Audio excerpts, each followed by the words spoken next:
Okay, so I was trying to upload to YouTube, and for some reason, I'm not doing something right. It's 5 o'clock, it's late in the day, and it's most likely my fault. So, this is the second video for week 2 on love, sex, and dating, the new rules. So we're still on finding the right person myth, and the finding the right person myth is if you find the right person that everything goes fine. Well, we realize that it doesn't, because you have to become the right person in order to find the right person. So, and I'm in the dance studio because it's calm and relaxing, and if I don't do this now, I'm not going to get it done. And I made a promise that I would post weekly. So we had great discussions at our group. Hey guys, if you're not coming and you're not there, you're missing it.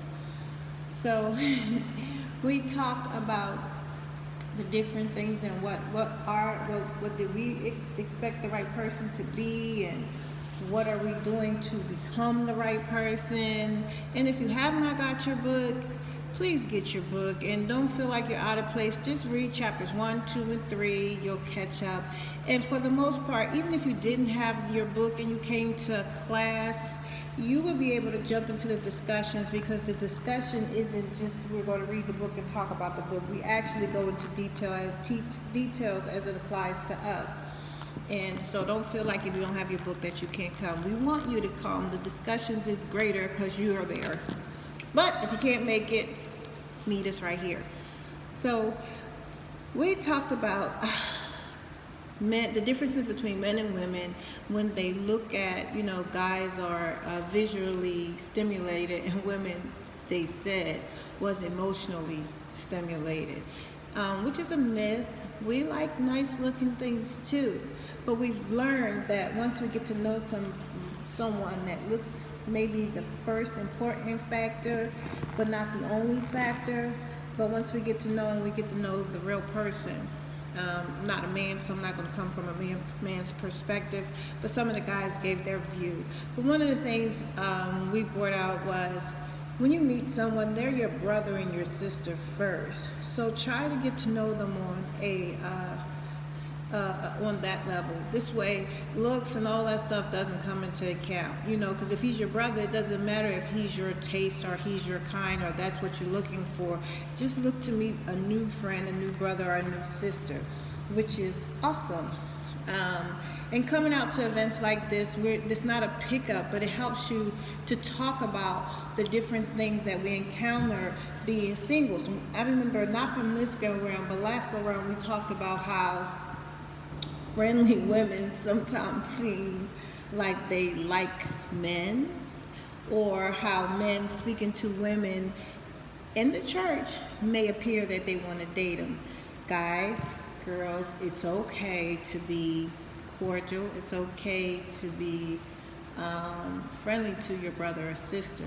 However, if you feel like you're being treated in a way you don't appreciate or you don't feel comfortable, it's your job to make a statement and say, hey, when you rubbed my back, when you gave me a hug, I didn't really like that. Could you not do that? And, let someone know.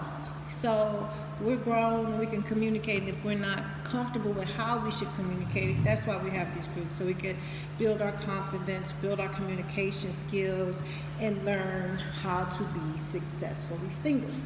So I'm almost up to my 5-minute time, and I like to stay on 5 minutes or under. So if you guys have the book and have not been to a group and you have questions, feel free to post them down there, and we'll keep on trucking. I hope to see you this week. It's at Starbucks on West Florissant and 270. We meet every Saturday between 4 and 7. If you have any questions, give me a call, and I'll hopefully answer them for you. Don't worry if you missed a few, jump in. If you can only make a few, jump in. It's not about the volume, it's about you coming, you learning, and you ultimately becoming successfully single. So, I'm I'm going to end it with my tagline to my book, and it's singletude. There's no ecstasy like destiny. When we become who God created us to be, our authentic self is attractive. So why not seek out being who all God called you to be? Get focused on your purpose and destiny. Move forward in this, and I believe that God has everything for you on that path that He predestined before you, before the foundations of the world. See you Saturday, hopefully.